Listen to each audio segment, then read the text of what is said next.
안녕하세요. 12주차 공급사슬의 재고관리 2강 재고관리 시스템 시작하도록 하겠습니다. 이번 시간의 학습 목표는 재고 모형을 설명할 수 있다. 재고관리 시스템을 설명할 수 있다입니다. 학습 내용은 재고 모형, 재고관리 시스템이 되겠습니다. 먼저 재고 모형입니다. 재고의 모형에 들어가기 전에 먼저 우리가 인벤토리 또는 스탁, 재고의 유형을 한번 살펴보도록 하겠습니다. 재고는 크게 우리가 종속수요 재고와 독립수요 재고가 있습니다. 무슨 얘기냐면 자동차의 경우에 자동차 엔진이 하나 들어가면 엔진에 딸려있는 것도 여러 가지들이 있죠. 뭐 자동차 타이어가 몇 개가 들어간다거나 자동차 타이어가 들어가면 볼트 너트가 들어간다거나 그렇게 해서 종속수요라고 하는 것은 하나의 모 품목이 결정이 되면 그에 딸려 관련되어 있는 하위 조립 품목을 우리는 종속수요라고 합니다. 독립수요라는 것은 완제품, 즉 최종 제품이기 때문에 서로 제품 간에 관련성을 가지지 않는 품목을 우리는 독립수요다 그런 말을 하게 됩니다. 다음은 우리가 재고 모형을 공부하게 되는데 재고 모형을 공부하기 전에 재고 모형과 관련되어 있는 비용을 먼저 공부하게 됩니다. 첫 번째가 재고 유지 비용입니다. 재고를 갖다가 유지함에 따라서 발생하는 비용이 바로 재고 유지 비용입니다. 예를 들어서 우리가 어떤 자재나 원자재가 들어오면 돈이 나가야 되는 거죠. 그러면 돈이 나가면 결국 우리가 이자라고 하는 게 발생할 수가 있습니다. 그래서 이자도 재고 유지 비용에 해당이 되는 것이고요.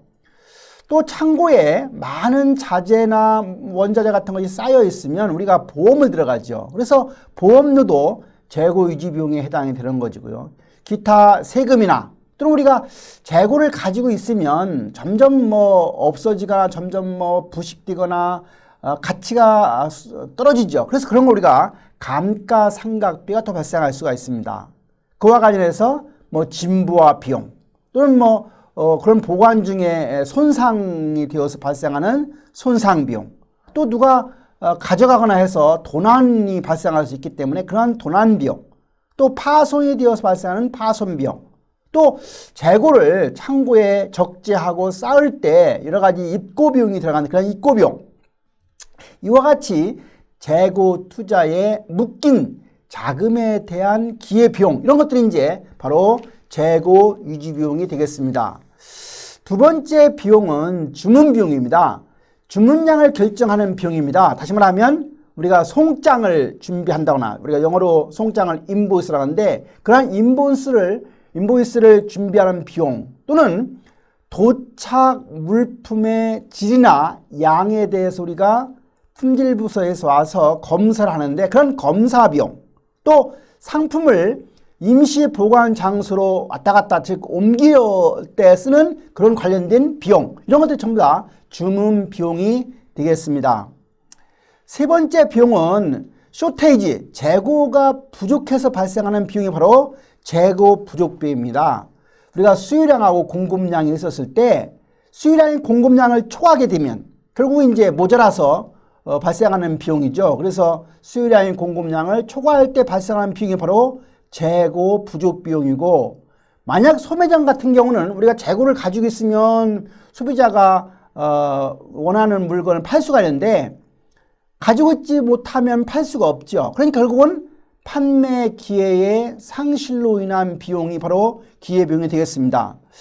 그런데요, 한 번 팔지 못해서 발생한 판매 기회뿐만 아니라 사실은 그 상점에 가면 그런 품목이 없더라 라고 하면 이제 어떤 소비자가 그 상점을 가지 않고 영원히 다른 가게로 갈 수가 있는 거죠. 그러니까 그런 한 번 일회성의 판매 기회의 상실뿐만 아니라 고객이 영원히 상실되는 고객이 또 상당 기간 동안 상실되는 오지 않는 그런 비용까지가 바로 관련된 비용이 바로 재고 부족 비용이라고 할 수가 있습니다. 우리가 재고 모형 중에서 가장 대표적인 모형이 경제적 주문량 모형입니다. 다시 말하면 한 번에 어느 정도 얼마의 양을 주문하는 것이 가장 경제적이냐 하는 얘기죠. 대학이라고 하면 대학에서 가장 많이 쓰는 소모품 중에 한 가지가 예를 들어서 종이죠, 종이. 예를 들어서 뭐 A5, B5 이런 종이를 쓰는데 1년에 쓰는 물량이 예를 들어서 뭐 5톤 트럭 정도라고 하면 그러한 5톤 트럭의 분량을 한 번에 사는 게 좋겠느냐, 뭐 학기 단위로 2번 사는 게 좋겠느냐, 또는 월별로 사는 게 좋겠느냐. 그게 바로 한 번에 어느 정도 주문하는 것이 가장 경제적이냐 하는 게 바로 경제적 주문량이고, 이런 경제적 주문량은 1910년대에 해리스라는 사람이 이러한 EOQ 모형을 정립을 했고, 그 이후에 1920년 30년대에 와서 윌슨이라는 사람이 산업 사이에 많이 쓰는 산업체에 이거 EOQ 모형을 많이 보급을 했는데, 그렇게 해서 혹자는 해리스 모형이라고 하지 않고 윌슨 포뮬라다, 윌슨 공식이라고 알려지기도 되어 있습니다. 경제적 주문량 모형, 간단하게 EOQ라고 하는데, EOQ는 뭐냐? 재고를 얼마만큼 주문하는가를 결정하기 위한 모형인데, 이 모형을 결정하기 위해서 우리는 두 가지 비용이 들어갑니다. 한 가지는 연간 재고 유지 비용하고 또 주문 비용, 이 두 가지의 합을 최소화하는 일회 주문량을 구하는 모형이 되겠습니다. 여러분들 앞에 지금 보여주는 그 슬라이드를 보면은 지금 재고 주기와 관련된 모형이 그려지고 있는데, 여기서 Q만큼이 우리가 주문이 이루어지죠. 그러니까 EOQ 양은 이 Q가 되겠습니다. 우리가 EOQ 양이 들어오면 점점 사용이 되겠죠. 사용이 점점 줄어듭니다. 줄어들죠. 줄어들다가 요 시점, 재주문점에 오면 이제 다시 주문하게 되는 거죠. 그래서 요 지점부터 시작해서 요 지점까지, 그러니까 주문에서부터 들어오는 입고까지, 주문부터 입고까지의 기간을 우리는 우리말로는 조달기간이라 하고, 영어로는 뭐라고 합니까? 리드 타임이라 합니다. 리드 타임. 그래서 우리가 뭐 조달기간이라는 말보다는 리드 타임이라는 말이 많이 활용되어지는 것이 현실입니다. 그래서 요 재주문점은 영어로 우리가 리오더 포인트에서 ROP가 되는 거죠. 그럼 상식적으로 생각할 때 언제 주문하는 게 좋겠느냐? 그것은 리드타임이라고 하는 기간에다가 하루 사용량이 10개라고 하면 10 곱하기 리드타임이 7이라고 하면 70이라고 하는 숫자, 70이라는 숫자만큼이 남았을 때 주문하면 그 70이라는 것이 재주문점이 되겠습니다. 나중에 이제 ROP를 갖다가 좀 더 분석해 보면 과연 70개만 주문하면 되겠느냐, 70개 남았을 때 주문하면 되겠느냐. 무슨 얘기냐면 어떤 변동이 발생할 수 있는 거죠. 변동이 두 가지 변동합니다. 하루에 10개를 사용한다고 하는 10개라고 하는 것도 변동이 발생할 수 있는 것이고요. 리드타임이라고 하는 게 일주일이라고 했지만 꼭 7일이냐, 어떤 경우는 뭐 8일이 걸릴 수 있는 거 아니냐. 그래서 우리가 리드타임이라고 하는 어떤 날짜, 시간에 대한 변동성, 그리고 하루에 일일 판매량 또는 수요량에 대한 변동성, 이 두 가지를 함께 고려해야 되기 때문에 그런 고려한 양을 우리는 안전재고 세프티 스탁이라고 합니다. 그래서 세프티 스탁 예를 들어서 30이라고 하면 30만큼을 더해서 100이라고 하는 숫자만큼 남았을 때 우리가 주문하게 된다는 거죠. 여하튼 간에 우리가 요때 들어와가지고 다시 Q만큼이 들어오는 것이고, 점점 사용하다가 요 ROP점에 해당이 되면 발주가 이루어지고 다시 들어오고, 이런 과정이 반복되게 되어 있습니다. 다음은 우리가 재고 모형 그 EOQ 모형을 설명하기 전에 기본적인 로직과 관련해서 평균 재고와 관련된 것을 한번 보도록 하겠습니다. 예를 들어서 우리가 1년 동안의 총 사용량이 1000개라고 합시다.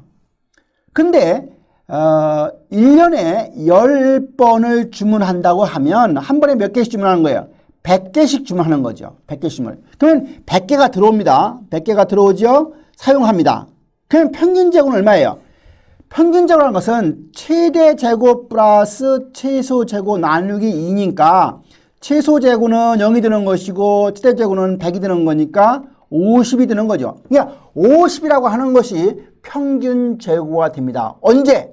1년에 수유량이 1000개이고 한 번에 10개씩 10번을 주문한다고 하면 즉 한 번에 총 100개씩 1년 수유량이 1000개이고 10회에 걸쳐서 주문하게 되면 한 번에 100개라고 하는 숫자가 EOQ가 되고 그렇게 되면 평균 재고는 50개가 된다는 의미이기 때문에 이런 그래프를 그림을 그려주는 것이고요. 이 그래프인 경우는 예를 들어서 이 1000개를 갖다가 5번을 주문한다. 그러니까 1000개를 1년에 1000개가 수요량이 발생하는데 몇 번 주문한다? 5회 주문한다는 얘기입니다. 5회. 그러면 이제 2.5개월마다 주문하는 건가요? 5개월. 그러면 이제 우리가 5 나누면 얼마입니까? 5, 20, 200개씩 주문한다는 얘기죠. 200개씩. 그러면 200개 주문하면 평균 재고는 얼마 되는 거예요? 평균 재고는 100이 되는 거죠. 그래서 최대 재고가 200이고 최대 재고가 제로니까 나누기 2에서 평균 재고는 100이 된다는 얘기죠. 그렇게 해서 우리가 결국은 주문의 횟수가 많아지면 평균 재고 수준은 낮아지고 주문의 횟수가 적어지면 즉 평균 재고 수준은 높아진다고 하는 그림을 보여주는 게 바로 그림 12-6의 재고 주기 모형이 되겠습니다. 다음 우리가 이러한 것을 바탕으로 해서 EOQ 모형을 한번 해보도록 하겠습니다. 제 EOQ 모형에 대한 정의를 설명할 때 EOQ 모형과 관련된 총 비용은 두 가지라 했죠. 하나는 재고 유지비입니다. 그래서 재고 유지비라고 하는 것은 2분의 Q라고 하는 평균 재고에다가 한 단위 재고를 유지할 때 들어가는 비용이 QH가 됩니다. 그래서 2분의 QH 하면 이게 바로 재고 유지비가 되는 것이고 그래서 재고 유지비는 주문량이 많아짐에 따라서 재고 유지비는 올라가게 됩니다. 반면에 주문 비용이라고 하는 것은 1년에 몇 번을 주문하느냐 얘기죠. 그러니까 주문 비용이라는 것은 주문할 때마다 들어가는 비용인데 예를 들어서 1년의 총 사용량을 D로 하고 한 번에 주문하는 양을 Q로 하면 아까 우리가 1000개를 갖다가 100개 주문한다 그런 얘기 했었죠. 그러면 이제 10회가 나오는데 거기다가 한 번 주문하는데 들어가는 비용이 S가 됩니다. 그래서 우리가 Q분의 DS라고 하는 것은 주문 비용이 되겠습니다. 그래서 이 두 가지 비용 토탈 코스트를 보면 2분의 QH 플러스 Q분의 DS가 되겠습니다. 그래서 요 그래프하고 요 그래프에 마주치는 점, 요 가운데가 결국은 총 비용이 최소가 되는 점인데 결국은 요 두 가지의 비용을 갖다가 갖다라고 놓고 풀면 그래서 연간 재고 총 지금 2분의 QH하고 Q분의 DS가 결국은 합해지면 이런 비용이 드는데 이 두 가지 비용이 같다고 놓고 풀면 Q가 이런 공식이 나오는데 이 공식은 EOQ 공식이다 그런 말을 합니다. EOQ. 그것은 무슨 말이냐면 말로 쓰면 H라고 하는 것은 한 단위 재고 유지비예요. 1단위 재고 유지비가 되는 것이고요. 그 다음에 E라고 하는 숫자는 그냥 붙는 것이고 D라고 하는 것은 연간 수유량이 됩니다. 연간 수유량 곱하기 S는 1회 주문비입니다. 그러니까 요 세 가지 연간 수유량을 알고 1회 주문비를 알고 한 단위 재고유지비만 알게 되면 요 루트 H분의 2의 DS라고 하는 공식에 되면 Q라고 하는 EOQ량을 구할 수 있는 거죠. 그러면 EOQ량은 뭐였어요? 한 번에 EOQ 양만큼씩 주문하는 것이 가장 경제적으로 좋은 발주량이다 하는 얘기입니다. 그러면 이제 문제는 이제 꼭 그 숫자만큼을 주문해야 되느냐 하는 문제죠. 앞에 그림에서 보았듯이 그 그래프의 민감도, 급한 정도가 만만하죠. 그 얘기는 뭐냐면 만약 Q0가 즉 EOQ양이 500이 나왔을 때 600을 하든 400을 하든 그것은 총 비용에는 그렇게 민감하지 않다. 그러나 우리가 500이라는 숫자를 알지 못하면 500을 해야 되는지 1000개를 해야 되는지 2000개를 해야 되는지 전혀 깜깜하죠. 깜깜이죠. 그러나 이런 500의 숫자라고 하는 EOQ양을 구하게 되면 우리가 의사결정하는 사람이 500 근방에서 하면 적정하다는 걸 알기 때문에 우리가 수학적인 모형을 통해서 얻어진 해라고 하는 것은 그 모형을 만들기 위해서 여러 가지 전제가 들어가 있기 때문에 의사결정자한테 의사결정의 범위를 압축시켜주는 데 의미가 있다. 이렇게 여러분들이 이해를 하시면 되겠습니다. 이제 대표적인 것이 제곱 모형 중에 하나가 EOQ 모형이고요. 두 번째가 경제적 생산량 모형입니다. 경제적이니까 이코노믹, 생산은 뭐예요? 프로덕션, 그 다음에 퀀터티죠.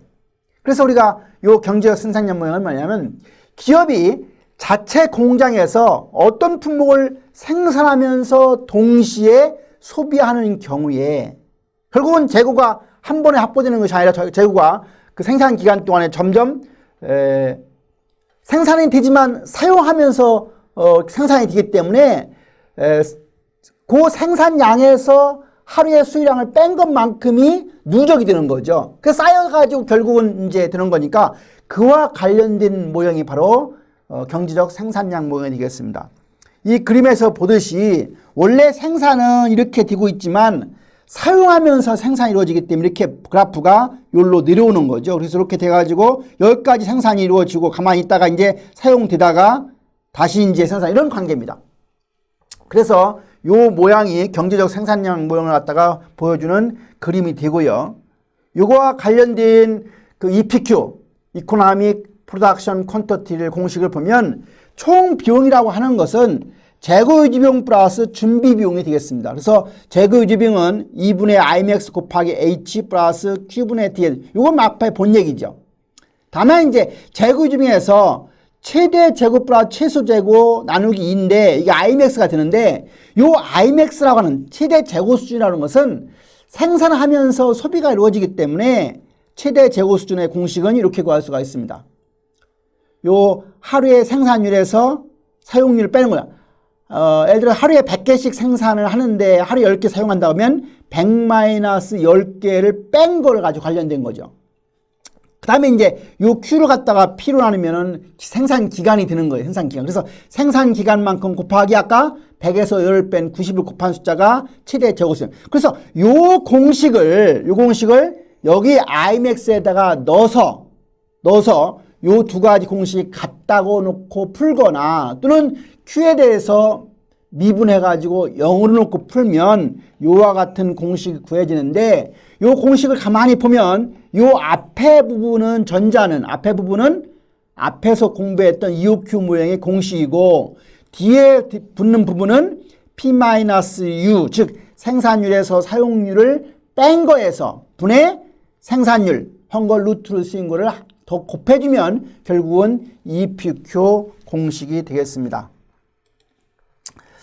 다음에는 우리가 이제 모형 중에서 실제로 이제 산업체 또는 기업에 가면 우리가 물건을 많이 사는 경우는 할인을 해주죠.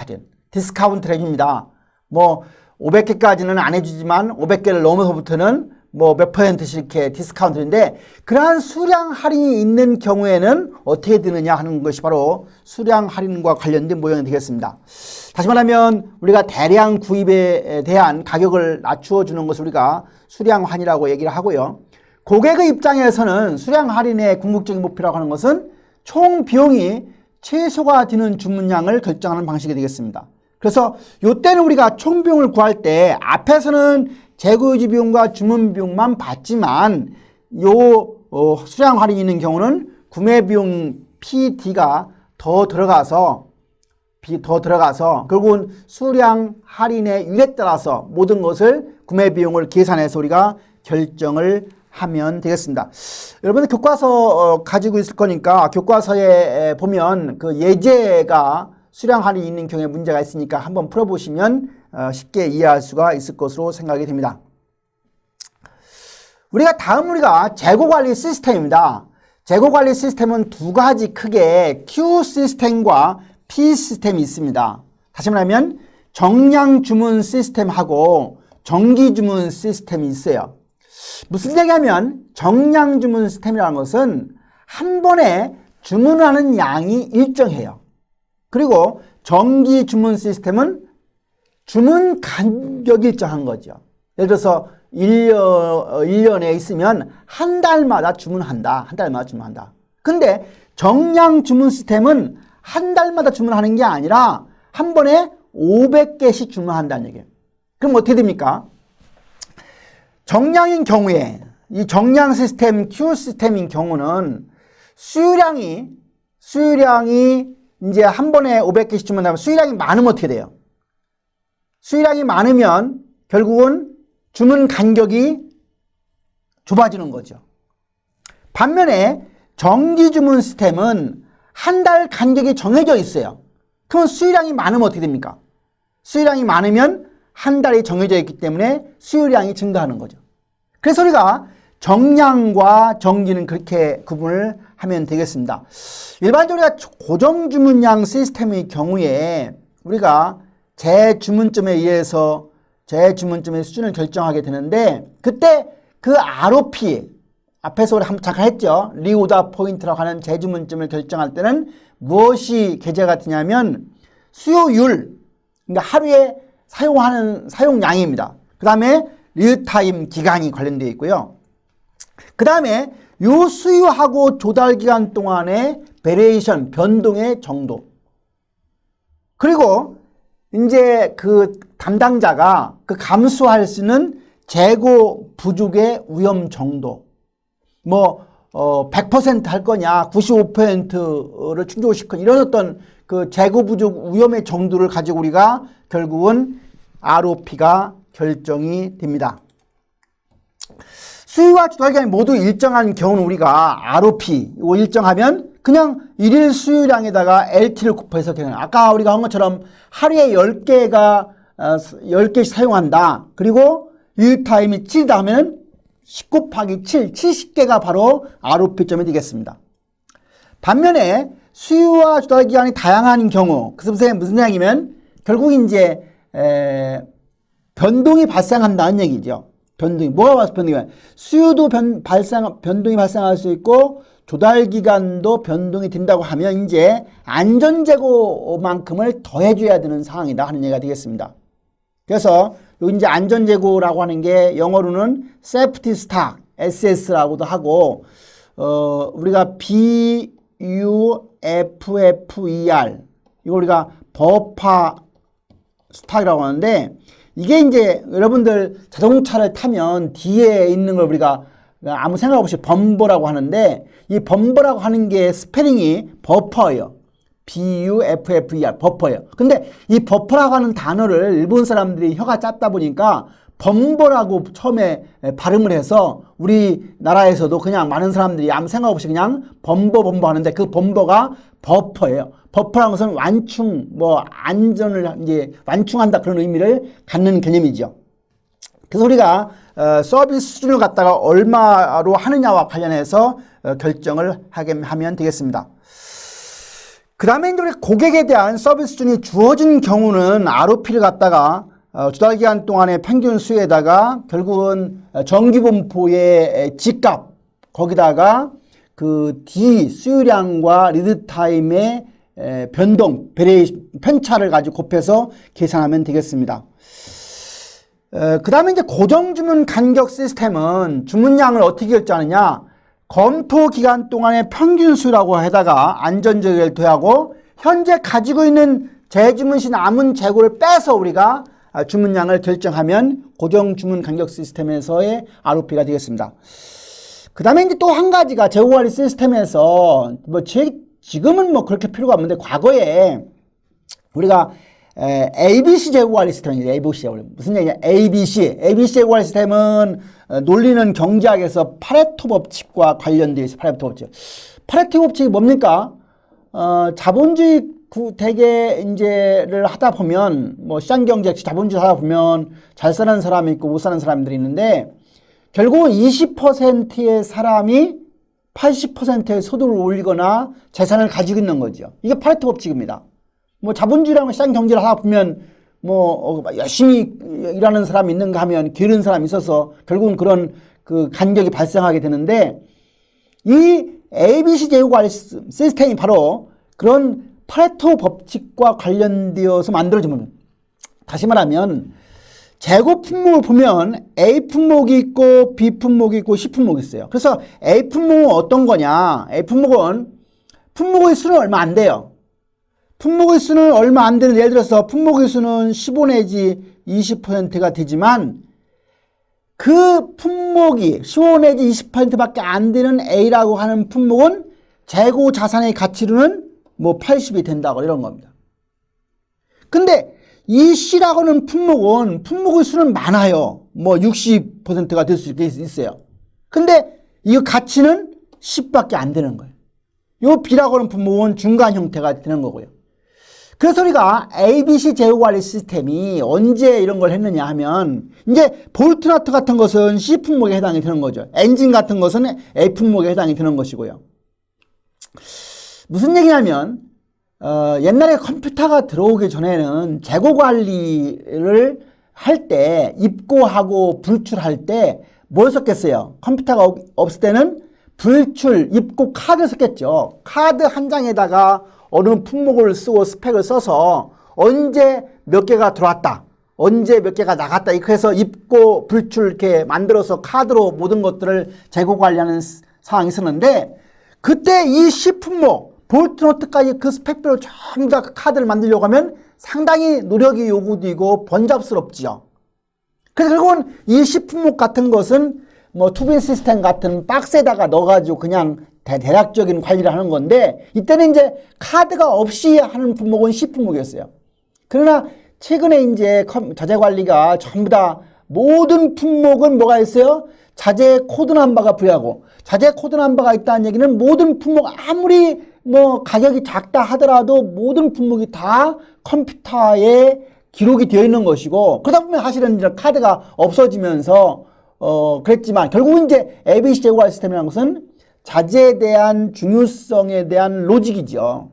결국 A 품목에 대해서 더 우리가 신경을 쓰고 관리를 더 잘해야 될 거 아닙니까? 그래서 이런 재고관리 시스템이 과거에 있었고, 지금도 이제 재고와 관련된 로직을 가리킬 때 이런 ABC 재고관리 시스템을 말하게 됩니다. 이제 마지막으로 우리가 단일기간 재고 모형은 뭐냐? 신문, 그날 팔리지 않으면 아무 의미가 없는 거죠. 주간지, 이번 주에 안 팔리면 의미가 없는 거죠. 꽃도 어느 일정 그 기간이 있어요. 그 기간 동안에 안 팔리면 의미가 없는 거죠. 뭐 신선한 빵을 파는 집도 오늘 안 팔리면 내일은 가격이 뭐 제로가 되거나 떨어지게 되는 거죠. 이와 같이 과일이나 채소나 생선이나 꽃과 같이 뭐 현저하게 시간의 흐름에 따라서 가치가 떨어지는 경우에, 이런 경우와 관련된 재고 모형이 단일기간 재고 모형이 되겠습니다. 그래서 우리가 단일기간 재고 모형인 경우는 이 재고 부족 비용하고 재고 잉여 비용, 이 두 가지를 고려하게 되는데, 결국은 이 서비스 수준이라고 하는 게 여기 나와 있는 당유당 재고 부족 비용하고 재고 잉여 부분에 요 당유당 재고 부족 비용을 해서 서비스 수준에 따라서 어느 정도 양을 가지고 있어야 되는지를 결정하는 모형이 바로 단일기간 재고 모형이 되겠습니다. 이번 시간에 배운 내용을 정리해 보도록 하겠습니다. 이번 시간에는 크게 우리가 재고 모형을 공부를 했어요. 한 가지는 경제적 주문량 모형을 EOQ 모양을 했고, EOQ라는 것은 한마디로 뭐였어요? 경제적으로 한 번에 얼만큼 정도씩 주문하는 것이 가장 경제적이냐, how much에 대한 얘기입니다. 경제적 생산량 모형은 그 기업에서 생산한 품목을 사용하면서 생산하는 경우에 얼만큼 생산하는 것이 가장 적절하냐, 한 번에 얼만큼씩, 배치 관계죠. 배치 생산 관계죠. 예, 그런 경우에 이걸 우리가 EPQ 모형, 경제적 생산량 모형이라고 하고, 그러면 이제 우리가 재고 관리 시스템에는 크게 Q 시스템과 P 시스템이 있는데, 결국은 이제 한 번에 주문하는 양이 일정한 정량 주문 시스템과, 그 다음에 주문 간격이 일정한 고정 주문 간격 시스템이 있습니다. 그래서 우리가 정량주 시스템, 정량 시스템 주문량을 우리가 Q 시스템이라 하고, 고정 주문 간격 시스템을 P 시스템이라고 칭합니다. 그거 이번 시간에 배운 것 중에 한 가지가 ABC 재고 관리 시스템을 배웠습니다. 형성평가 1번 문항 보도록 하겠습니다. 경제적 주문량 모형에 관한 설명으로 틀린 것은 뭐냐? 첫 번째는 경제적 주문량이 증가할수록 총 재고 유지 비용은 증가한다. 이게 맞는 얘기죠. 연간 수요량이 일정할 때 주문량이 증가하면 총 주문 비용은 감소한다. 이게 맞는 얘기입니다. 총 재고 비용은 총 재고 유지 비용과 총 주문 비용이 합이다. 이게 맞는 얘기죠. 평균 재고량은 최대 재고 수준을 의미한다. 요 4번은 최대 재고 수준이 아니고 뭐였어요? 최대 재고 수준 더하기 최소 재고 수준 나누기 2니까 결국은 형성평가 1번 문항의 정답은 4번이 되겠습니다. 형성평가 2번 문항입니다. 조달기간과 소비량이 일정하다고 하면 조달기간과 소비량이 일정하다고 하면 그러니까 조달기간이 리드타임이고 소비량 즉 수요량 D가 일정하다고 하면 재주문점 ROP는 뭐가 됐어요? ROP는 결국은 D바 곱하기 LT 리드타임이 되는 거예요. 그래서 우리가 2번 문항의 정답은 요 지금 재주문점을 구하는 건 일정하다고 하면은 여기 문항이 틀렸네요. 이것은 1번으로 고쳐야 되겠습니다. 그래서 우리가 요 안전재고가 들어가는 경우는 요 조달기간과 소비량이 변동하는 경우는 안전재고가 들어가고 요것이 두 가지가 일정하다고 하면 1번 문항이 되니까 요 답은 1번으로 여러분들이 아시면 되겠습니다. 이렇게 해서 오늘 수업을 이번 시간 수업을 마치도록 하겠습니다. 수고 많으셨습니다.